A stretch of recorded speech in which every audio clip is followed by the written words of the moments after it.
Kitap men uchun o'tgan kunlarni hikoya qilib beradigan bir mo'ysifat buvay. Turmushimda, kasbimda, odamiyligimda to'g'ri yo'l ko'rsatuvchi bir sirdosh do'st. Ko'zlarim namdalganda umid ishonch ato qiladigan, qaytadan kuldiradigan bir umoq sabiy. Shunga men hayotimda kitobdan ayrilmayman. Do'stim, sizchi? Har qitim yangi bir kitobni qo'limga olganimda o'zim uchun yangi bir ustoz ko'paygandek his qilaman. Kitob mening aqlimga aql qo'shib qolmasdan yolg'izligimda eng yaqin hamrohim. Safarda xudim mayakdek menga yo'l ko'rsatkichidir. Albatta, men bu kitob o'qishni yaxshi ko'raman. Har kuni kecha xizmatdan charchab qaytganimda bir parcha yaxshi kitob, qiynoq damlangan choydek shu omon orduqimni chiqarib, menga orom baxsh etdi.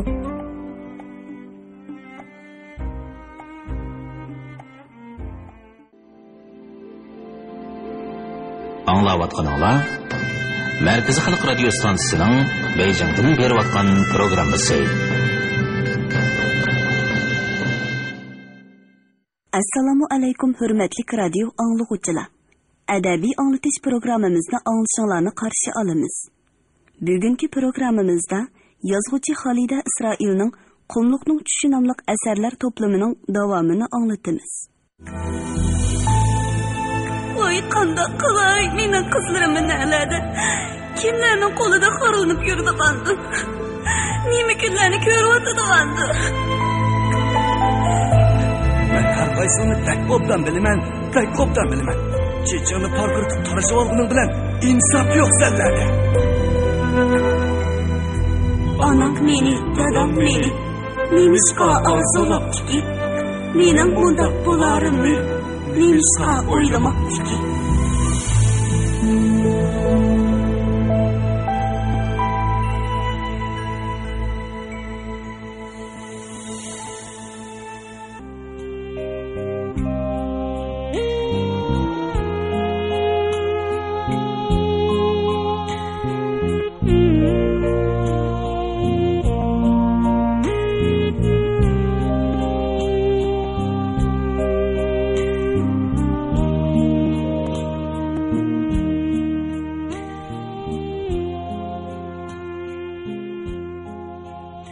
Men onamning qo'lidan tortib oshxonaga chiqib qo'li qilgan.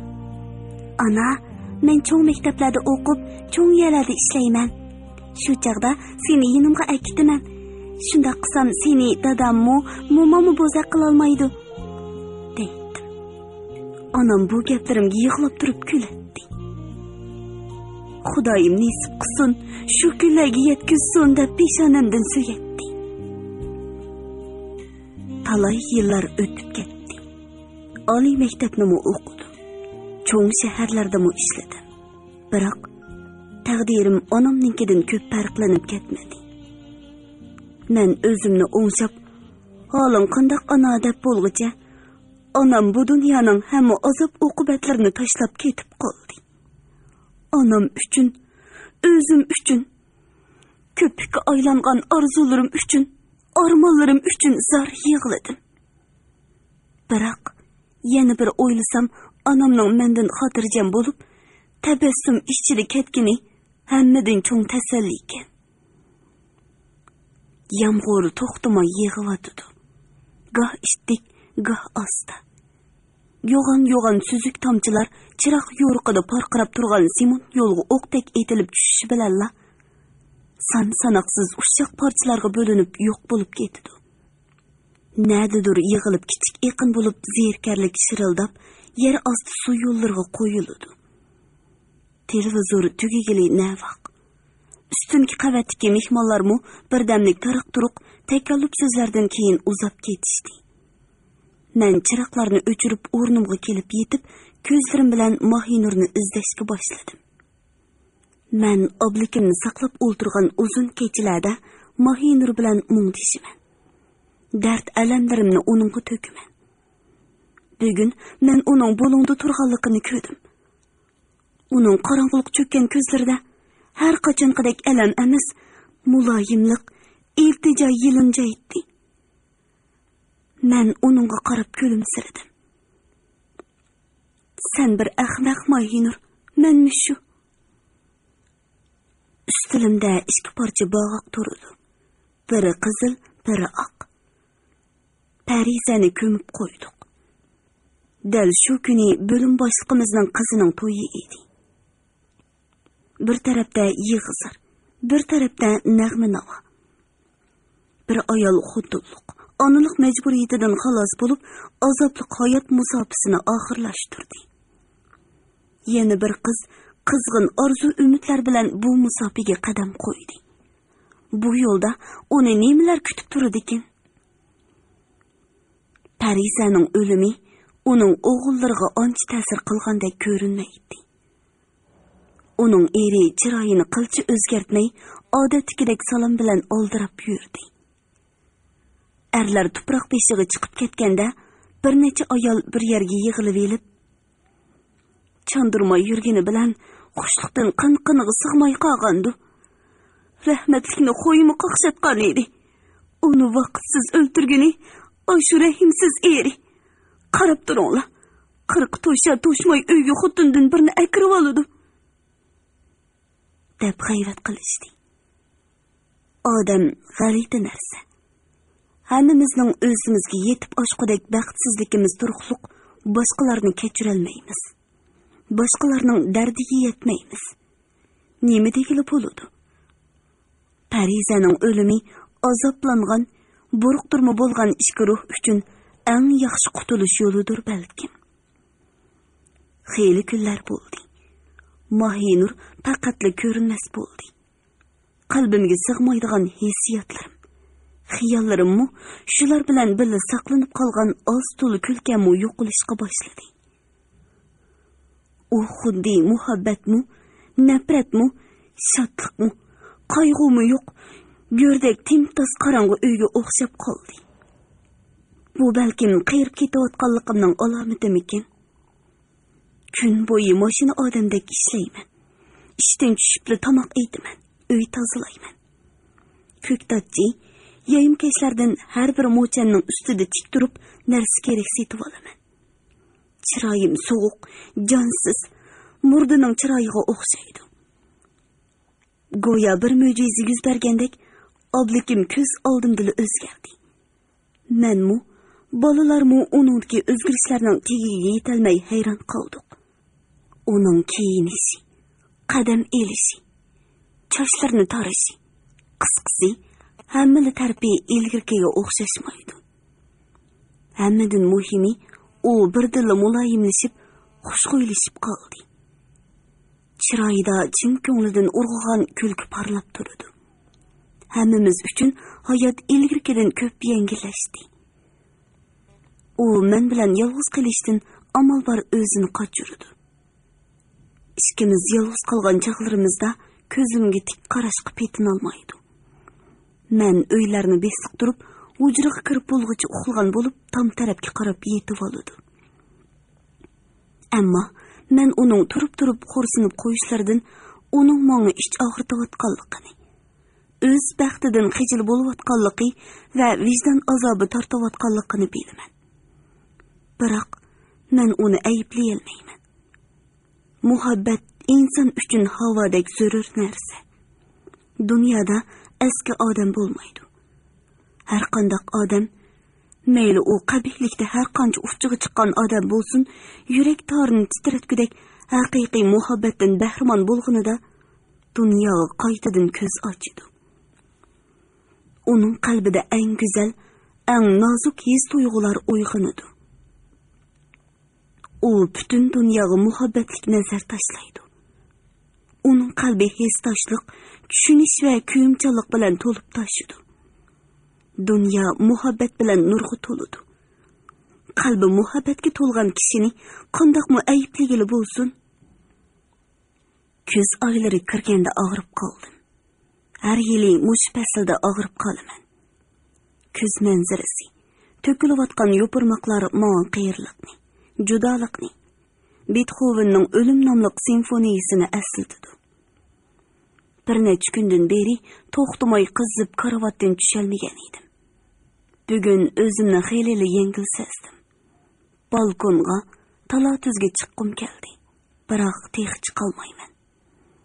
Tushdan keyin Saodat bilan Dilnar yo'qlab keldi. Dillarning oltindek siyriq sochlarini, yoshlik kuch urg'ib turgan qiyofasini ko'rib ko'nglim echilib qoldi. Saodat bir oz parishon ko'rindi. Sababini so'rasam, bugun atigan pensiyaga chiqish rasmiyatiga qo'l qo'yganligini aytib, ko'ziga yosh oldi. Nemishqa yig'laysiz? Bolalaringizning rohatini ko'radigan paytingiz oxiri yetib keldi. Xushal bo'ling. Toza obdan tabriklayli. Tayyorlik qiling. O kuni siz xonishlardek yasinib turdi o'ltirsiz. İbrahim kam yaningizda o'ltirdi. Mehmonlaringizni dinlar ishkimiz kutimiz. Balduroq pul yig'ish qilib bir narsa olayli. Yaxshiroq bir narsa. Bir ayol yoshligini, umrini sarf qilgan ishlarni tashlab pensiyaga chiqsa, hech kim uning qadrini qilmasa qanday bo'ladi? Biz toza bir qadringizni o'stirayli. Saodat barxon seri adab xittildab yig'lashga boshladi. Bo'pti. Birdan yig'lab olsin. Mundaq chaqda suvdek o'tib ketgan umri. Neni xushalliq, qobiliqlari esiga kelmay qolamdi kishini. Kutmaganda u hech kim kutmagan bir gapni qildi. Ufkam Asiya.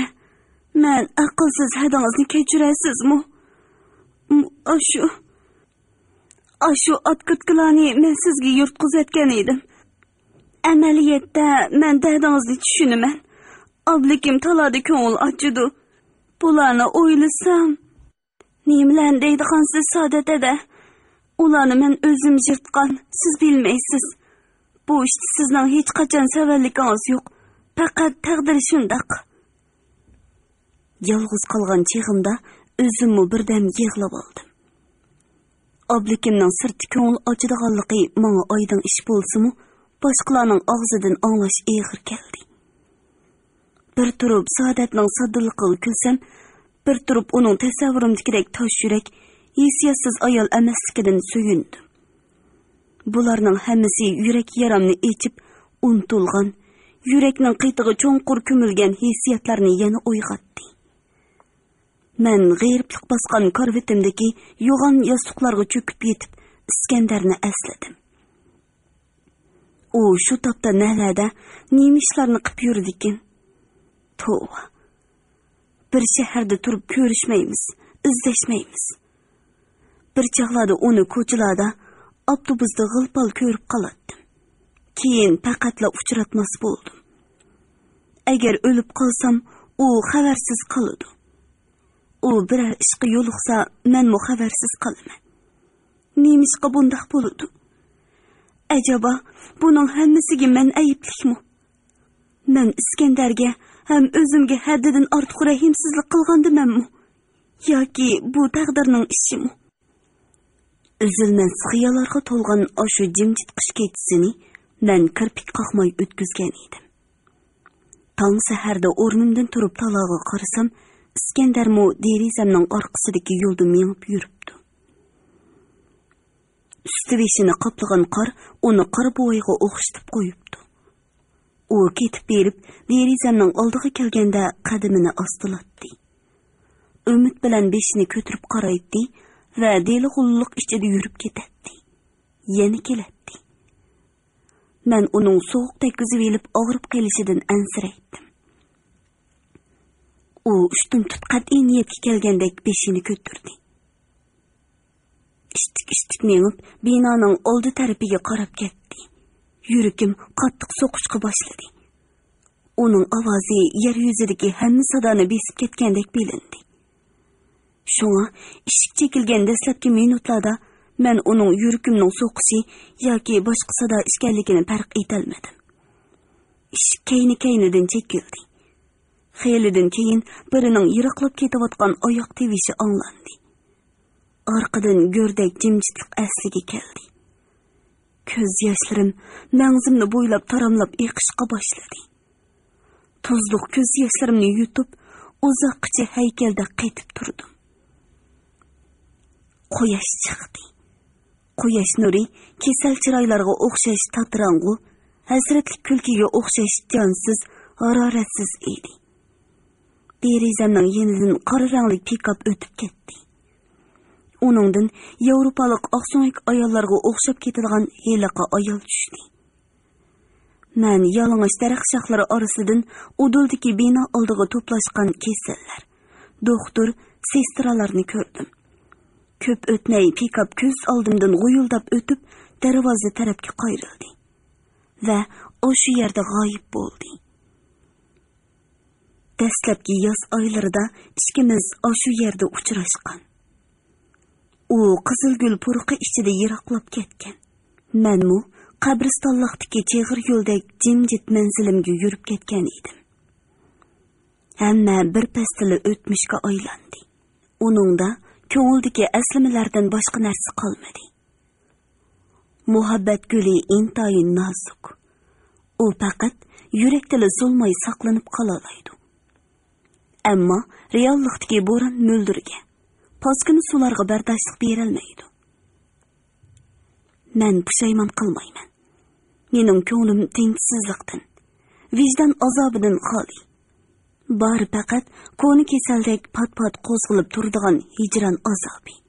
Tugumas aslimilar. Ularni men go'rimga akitman. Kech kirishga boshladi. Uzun, issiq yoz oylari qiyni. Sirtda odamlarning varang-churungi. Uşaq balalarning qiyachiyalari kuchaydi. Qaysi bir uyning balkonidan vals muzikasi anglanadi. Balkonga shunchalik chiqqim bor. Qachon musaqiyib chiqqudek bo'larman. Saodatning pensiyaga chiqqanligini tabriklash chiyig'icha o'rnimdan turib ketsam bo'ladi-ku. Xotira ana shu yerda oyoqlashgan edi. Xotirada yozilgan ishlar Osiya ismli u baxtsiz ayol xeyli kunlargacha xiyolimdan ketmadi. Doktorning aytishicha, Osiya ismli u ayolmu menga o'xshash asli saqlash iqtidorini yo'qotgan ekan. Xotiradagi Osiya men bo'lib qolishim. Uningda yozilgani mening kechirmishlarim bo'lishi mumkin ekan. U menga bir necha qor xat yozdirib, xotiradagi xatlar bilan selishtirib ko'rsatdi, cho'chib ketdim. U xatlar xuddi bir odamning qo'lidan chiqqandek o'xshashi ekan. Ah, Xudo. Shundoq bo'lishi mumkinmi? Yo'q, mumkin emas. Men undoq bo'lishini xohlamayman. Zoda xohlamayman. Undoqda men kim? O'tmish men uchun bosh uchi yo'q qorong'uliq. Hozir bo'lsa, tugumas savollar iborat. Bu savollar meni qiynab holimni qo'ymaydi. Men u savollardan arvohdan qo'rqqandek qo'rqaman. U haqda o'ylashni xohlamayman. Men ko'z oldimdagi notanish dunyoga horg'in nazar tashlab, gullar va dal-daraxtlarning orasidagi yo'lanchlik o'rindiqda soatlab o'ltiraman. Qo'limdagi torg'ini sement yo'l saharda ham kun petayotgan paytda oltindan hal berilgandek volildaydi. Tushda issiqdan hosirayotgandek ko'rinsa, tushdan keyin tinchiq ham zerkarlik bo'lib qoladi. Yomg'ir yoqqanda u yer bu yerda kichik ko'lchaklar hosil bo'ladi. Yomg'irdan keyin qushlar u ko'lchaklarga suv ichgili kelishadi. Sal nerida kichik bir qiz yong'og'ich tutib o'ynayotdi. Uning ko'ngligi, chachlari, kichik qo'llarini oldiga so'zib, butun diqqati bilan yong'og'ichga asta yaqinlashayotgan shu holati shu qadar suyimlik. U bugun bir talmo yong'og'ich tutolmadi.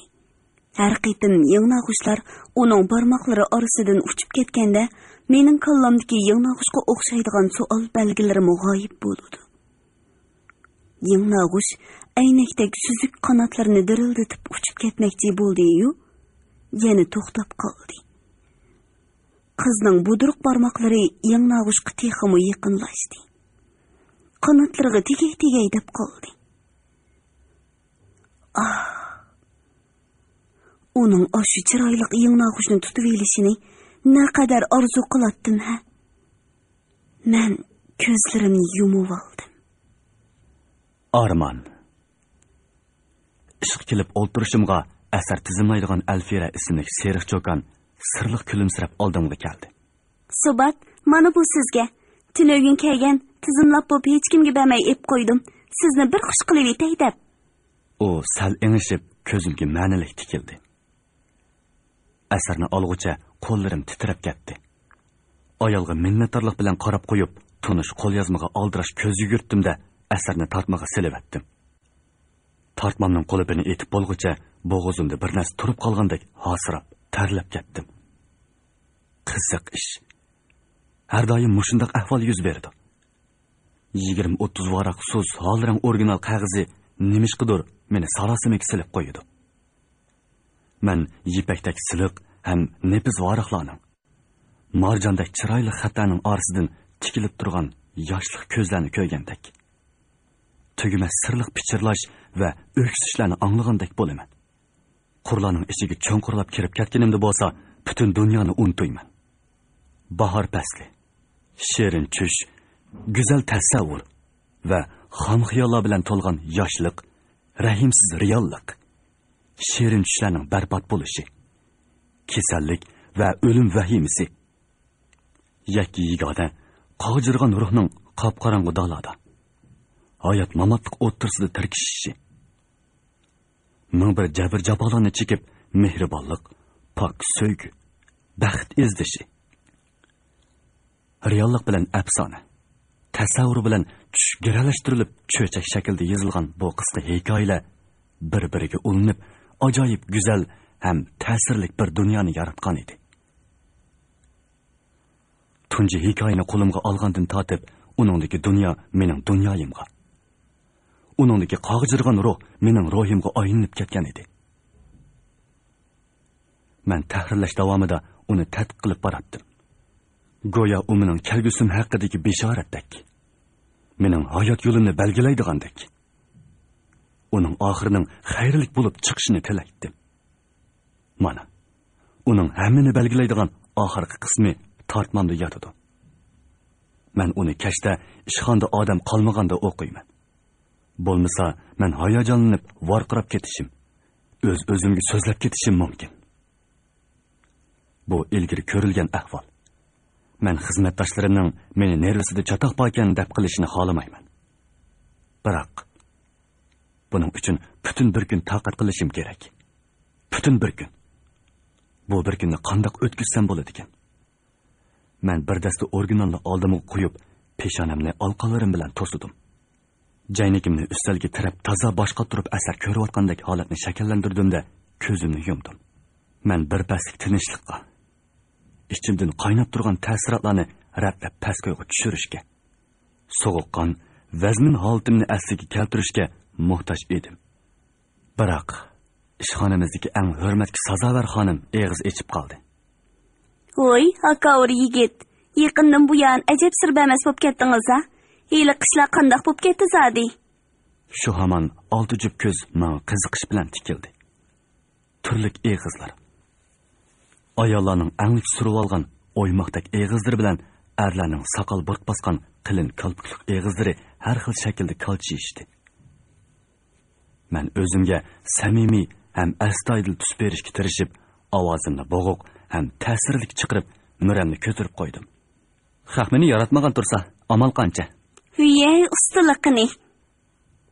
Bu so'z bilimdagi 3 ayolning og'zidan tangli etilib chiqdi.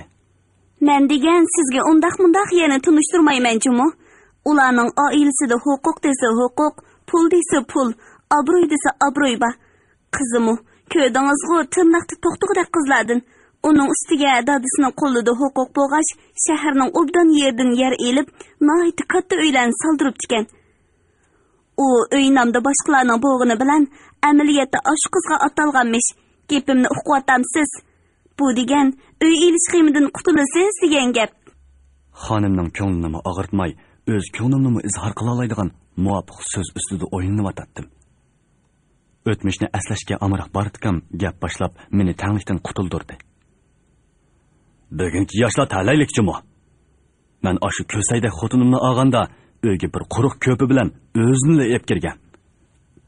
Ajab bir zamonda tug'ilib tikanmiz deyman. Ay, 20 yil keyin tug'ilsamcha. Hozirgi zamonda ap qochadigan qiz yo'qchimi? Sizmi sadar yertgansiz. bu Ayşemni ap qechib optikansiz-ku. Yolg'onmi ya? Men bilan kelsang ham orzuyingga yetkizman. Qolsang osmondagi oynimi etikingga sep berman deb aldaptikansiz-ku. Yaman ayolcimi siz? Mushu ishni-mu bilib olganingizni qarang. Bizning Ayşemgül degan o chaqlarda bir ko'rgan har qanday yigitni ko'ydirmay qolmaydigan. Qarma tuqqina kulguncha qiz edi. Nima desam ma'qul deb tirniqini tatlab turardi. Uni bu kunning qizlariga hargiz silishtirg'ili bo'lmaydi juma. Bu kunda qizlar nochi, o'g'illar bo'lsa bizning ma'vi yigitdak. Menga o'xshash yuzdivan. Voy xudoyim-ey, voy yuzi tuvanay. Yuzi bunchalik tuvan bo'lmagan bo'lsa, xiyli ishpakanda texi. Ayollar cho'qirishib kulishdi. Bu men mushu jurnal tahrir bilimiga taqsim qilinib kelgan 5 yildan buyon talay takrorlangan manzara. Mening to'y ishim ishxonadagilarning kollektiv bosh qotiradigan ishi. 5 yildan buyon ular mening ishim uchun nurg'un vaqt, zehniy kuch sarf qildi. Chiroyli qizlar ishxonamizning atrofini jaqcho'rgildi. Ular haqiqatan bir-biridan chiroyli edi. Bo'limdagi ayollarning aytishicha, mendek bir kelishgan yigitga cho'qim chiroyli qiz bo'lishi kerak ekan. Shu chiroyli qizlarmi mening qonlashgan bo'y turqim bilan ko'mirdek qop-qora qoshlarim. Erlarga xos jasurlikning belgisi bo'lgan qonsharliq burnimni alohida yortadiganligini yo'shirmaydi. Ularning ichida biri. Bilamsan Subat, sening bu o'ri ko'zlaring bir qarisi qara, bir qarisi ko'kut ko'rinadi. Odatda chunqur quduqning suyida qaramtul, tinch ko'ringani bilan hayajonlangan vaqtlaringda vol-vol qilib odam qo'qqidek chaqnab ketadi. Sening ko'zlaringsa xuddi o'zingga o'xshash o'zgarishchan degan edi. Qizlarning mundaq so'zlari meni albatta xushal qiladi. Tabiatimdan shundaqmi yoki hamma kishi yosh vaqtida shundaq bo'lamdi? Ish qilib, men qizlarni o'ng'ayli yaxshi ko'rib qolaman. Birining o'ynab turgan ko'zi, yana birining bo'stonchichi, uchinchi birining yarashtirib kiygan ko'ngliki meni o'ng'ayli asir qilib oladi. Ajallik yeri bu oshiqligim uzoqqa bormayla bahor osmondagi bulutdek tarqalib ketadi. Bir ikki qatimliq uchrashishdan keyinla qalbimdagi ilgirki qizg'inlikning o'rnini zerikish egallaydi.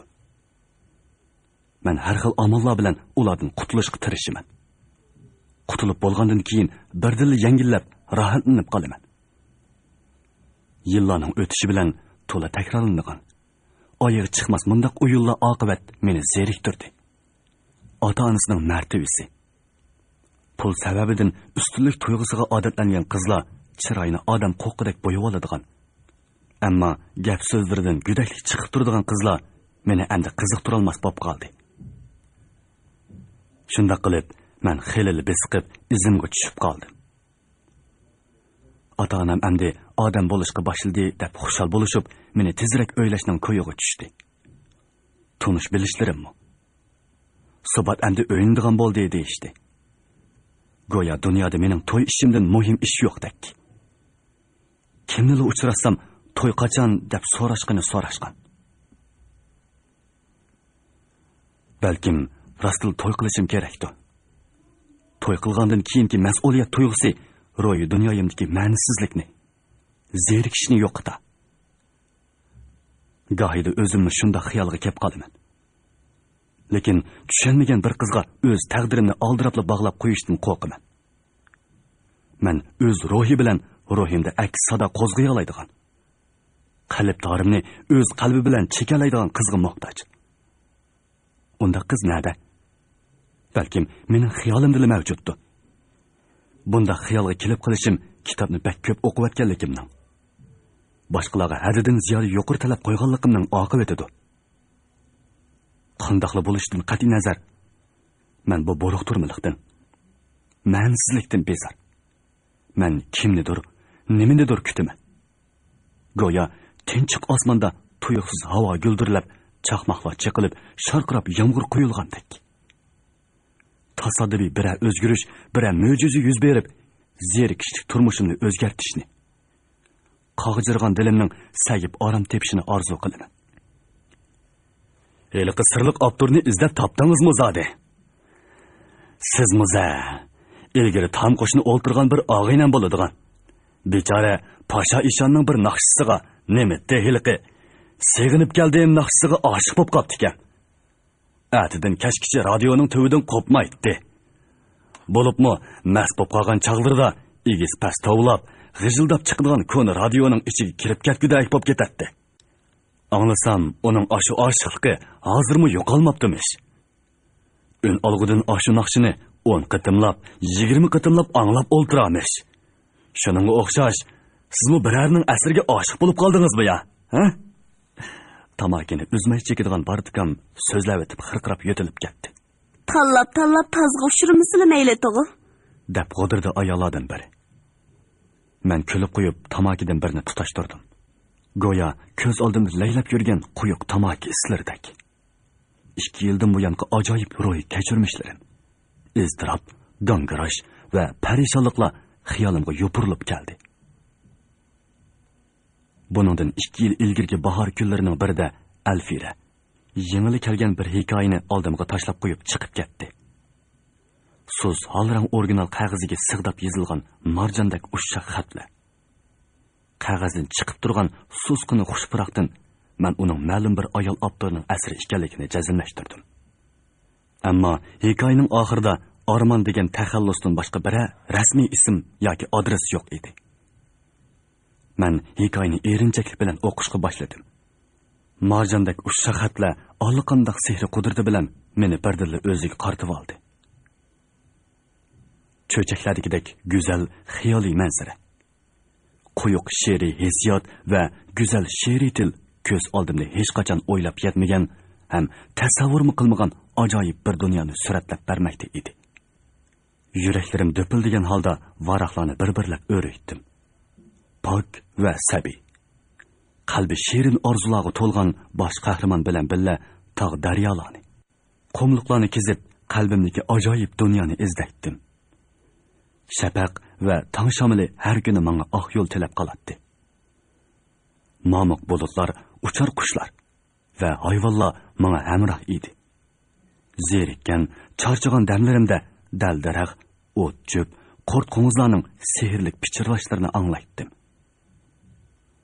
Illiq yoz kechalarida shirildab oqadigan suzuk buloq bo'yida oq kiyimlik suv parisining mo'ng'liq naqshisini anglaydim. Yumron bargida shabnam yaltirab turgan attirgulning orasida g'ilpal ko'rinib yo'qolib ketadigan gul parisi bilan mo'kishmak o'ynaydim. Tangdashsiz go'zal qumliq parisining jimirlab ko'rinadigan oluvin orasida 40 tal kokolisini o'ynatib, qo'yindek pirqirab usul o'ynashini tomosha qilatdim. Tuyuqsiz besib kelgan zulmat qorong'uligi ichida baxtsizlikning qora qanotlarining g'o'yildishi ostida bosh qahramonga o'xshash sabiylik va xotirjamlik bilan nimanidir kutatdim. Nimanidir izlaydim. Hikoya ushtum tut oyoqlashdi. Ixtiyorsiz o'rnimdan dast turib, xizmat ustulimga bir mush soldim. Ustulimga qo'yilgan qalin aynak chul-chul bo'lib ketdi. Arlar hayron bo'lishgan holda chiroyimga diqqat bilan qarashdi. Shu kechasi uzoqcha uxlay olmadim. Saharda ko'zim uyquga ilinishga ajoyib g'alati tushlarni ko'ribdim. Atisi adiganda ishqi tushibla Alfiradan Armanning adresini surishtirdim. Konvertning ostidagi qisqa adres va har kishining konichi ismini ko'rganimda birdilla lassida bo'lib qoldim. Hikoya jurnalga besilgandan keyin xeyli kuchli ta'sir qo'zg'adi. Yangi iqlim tarafdorlari hisoblanadigan bir necha obzorchi bu hikoyani prozchiligimizning yangi taraqqiyotining belgisi deb ta'riflashdi.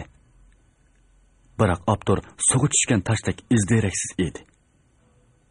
Tahrir bilimimizga uyushtirgan bir necha qitimliq faoliyatga uni taklif qilgan bo'lsakmi, u kelmadi. Kunlarning o'tishiga agishib, hikoya qo'zg'agan qizg'inlik asta-asta besiqib, mening hikoya avtori to'g'risidagi shirin xiyollarimga ko'pikka aylandi. Bir xilda o'tadigan ma'nisiz turmush meni yana asli holatimga keltirdi. Yotoqdashim Nijot foto suratchi edi. Kechtirib ikkimiz tamg'i o'ng tatur chaplangan sohib jamollarning suratlariga qarab o'ltirib aroq ichishatdik. Men u tortgan suratlarga tanqidiy nazarda qarab, uningga hadisla ko'rinishdagi yuzak go'zallikni qo'llashmay, texmi cho'nqur, texmi mukammal go'zallik yaratishni, ichki go'zallikni gavdalantirishni tavsiya qilatdim. Mona Lisa go'zalmi? Yo'q, güzel deb ketgili bo'lmaydi. Uni o'lmas asarga aylantirgan narsa nima? Bilamsan, uningdagi ruh. Dafnich bir ayolning tashqi go'zalligini emas, ruhini tutib olgan. Mening qiziqib so'zlaganlarim Nejatni qiziqtira olmaydi. Undaq deganing bilan gazet jurnallarning talbi boshqa tursa, sen degandek ruhni gavdalantirman deb japa tatib tatgan narslarim ularga yaramaydi, deb g'odingishib gapni buraytdi. Ikkimiz gapni bir yerga kelamay boshqa og'illarimizni izlab ketatdik.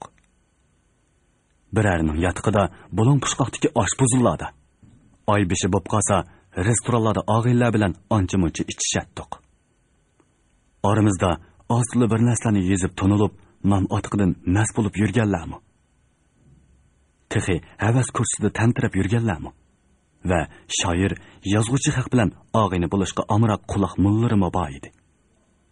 Tugimas parang, lab, kulki chaqchaq bilan vaqtning qandoq o'tib ketganligini to'ymay, yerim kechalarda egiz pastasab, xonlaylonga tovlab, yotoqni aron tepib olatdik. Atsi kun bo'yi beshim loqildab og'rib, qo'lim ishga bormaydi. Shundoq kunlarning birida Armonning ikkinchi hikoyasini topshirib oldim. Hikoyani elibla o'qishga boshladim. Birdaniga o'qib tugatdim va o'qib bo'lib beshimni changallig'imcha o'ltirib ketdim.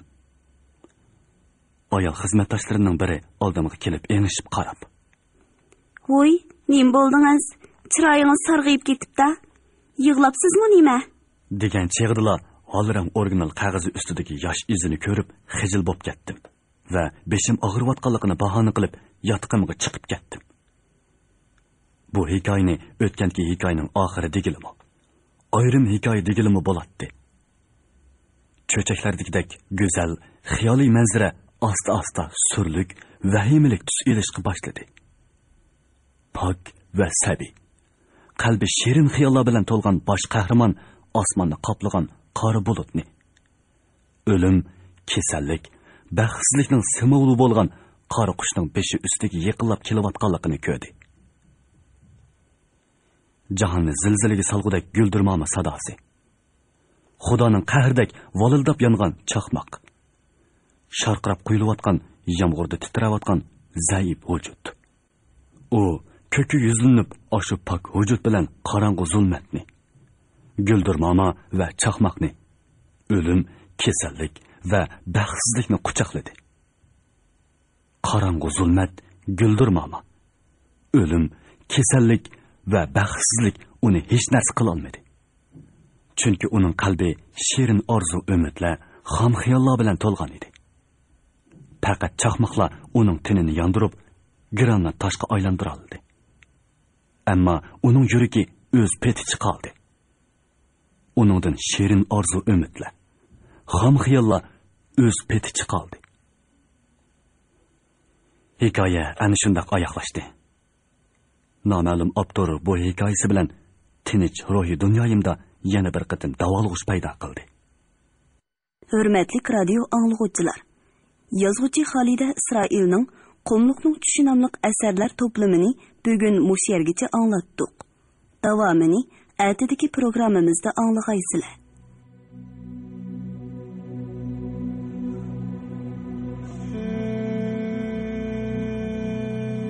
Pa, o'sha Jamoliddin akini demsiz.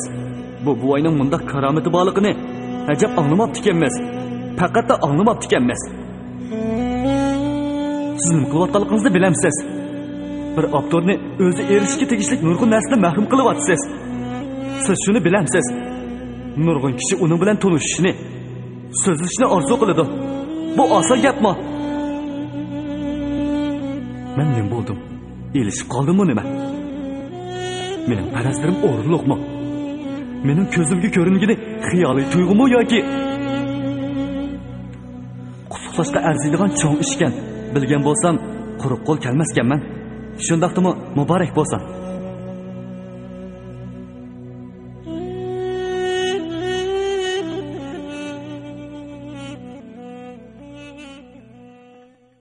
Bugungi programmamizning diktorlari Mahira Abdurashid, Shuhrat Abdurahmon, ovoz texniklar Po'lat Tursun, Tahir Yasin, mas'ul muharrir İlham Mahmud, Abdurrasul Abdurrahim, nazoratchi Gulbahor G'upur,